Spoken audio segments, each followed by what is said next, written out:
Welcome to the Real Estate Espresso Podcast, your morning shot of what's new in the world of real estate investing. I'm your host, Victor Menashe. Today's another AMA episode, that is, Ask Me Anything. I love to answer your questions, and if you have a question you think is going to be of broad interest, send it in. I'll answer it live on the air. Send your questions to victor@victorjm.com. That's victor@victorjm.com. This question comes from David in Belize. He says, I have several companies. I'm a broker, I've got syndications, gift shops, personal properties, and starting a few others. Nowhere near your scale for now. I know you have several companies and projects going on, like your farm-to-table restaurant, new construction, projects in Louisiana, and so on, and of course your podcast. And you talk about having calls with your team. My question is, how often do you have these meetings with your team? Is it a Zoom call? Is it once a week, once a day, every 2 weeks? How long do these meetings last, and how do you balance your family and free time? Well, David, this is a great question.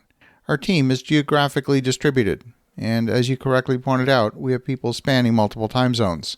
We currently have upwards of a dozen projects in various stages. Some are in due diligence, some are in fundraising, some are in construction, some are in design. I don't count the projects that are fully leased and stabilized. Once on autopilot, those projects are only reviewed once a quarter unless something happens to require immediate attention. For running our day-to-day projects, we have a daily Zoom meeting 5 days a week every morning. I suppose you would expect someone with a daily podcast to hold daily meetings too. The goal of these meetings is to have a quick 30-minute review of the most pressing and important issues. This is where we review priorities, make sure the right actions are underway. The usual meeting has between 6 and 7 attendees. The goal is to be in and out in 30 minutes, but I can tell you in all honesty that we frequently run overtime. Our daily meeting does not cover every single project. We'll usually discuss 4 to 5 projects in a single daily meeting. We track all the action items in Asana. We chose Asana after a review of several systems, and there's many good ones out there, like Teamwork, Basecamp, and Trello, just to name a few. We like the collaboration features of Asana and the multiple platform support. And whether a team member is using a Mac, Windows, iPhone, or Android, there's a native app that just works. Everything synchronizes seamlessly across time zones and multiple platforms. On Tuesday afternoon, we have an additional weekly deep dive meeting where we go deep on a single project. It might be a planning session or a contract review. These deep dive sessions could be scheduled at any time, but we find by having a time slot reserved on the calendar every week makes it easy to schedule. We may also have additional meetings apart from that if that isn't enough time, but we have that regular deep dive on the calendar.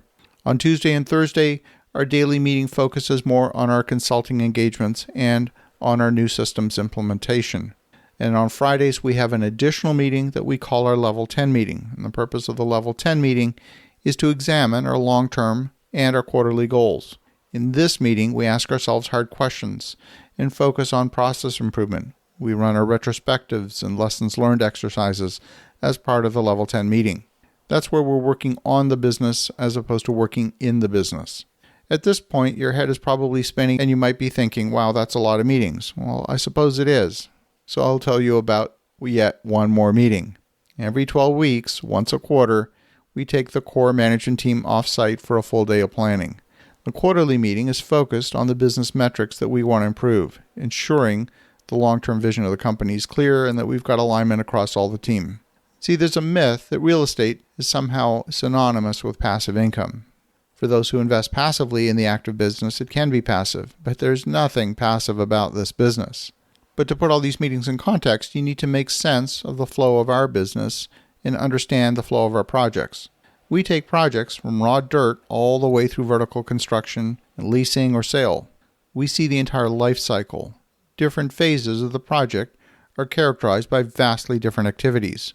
For example, during the entitlement phase, we've got brief periods of intensity lasting a month or two when we're developing the plans for the site, and that can be followed by several months, sometimes half a year, of pure waiting. And during the waiting period, we'll be more slowly moving forward with the detailed plans for the vertical construction. Again, there's periods of brief intensity followed by waiting. In an ideal world, these projects would dovetail together, and the quiet period on one project would make room for the intense period on the next. The reality is that things rarely work out quite that perfectly, but on average, we can handle multiple projects simultaneously with a combination of that kind of parallel effort across multiple projects.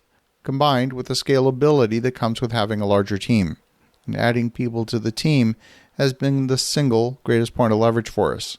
There's thousands of details to be managed in these projects, and each one of them by themselves is not that complicated.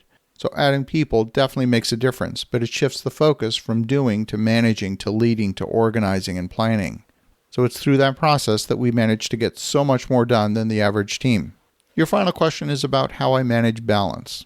Well, the truth is I'm not actually sure I'm effectively managing balance. When you're the owner of your own business, there's nobody in the back room with a whip telling you to work harder. Everything that happens in your business is the result of your own initiative. Whenever you make a time choice, it's just that. It's a choice. For example, my wife and I decided it was important for us to get out on the water for as long as the weather would allow this summer. So we get swimming or paddleboarding at least 3 days a week. Is there still work to be done when I'm out on the water? Absolutely. Or when I go to sleep at night? Yes, of course there is.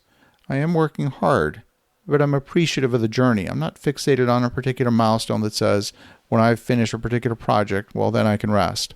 I'm enjoying the variety and the learning that comes from having multiple projects simultaneously. So hopefully that gives you a little bit of a glimpse into how we manage the business. I want to thank you, David, for an awesome question. And for the listeners at home, have a fantastic rest of your day. Go make some great things happen. I'll talk to you again tomorrow.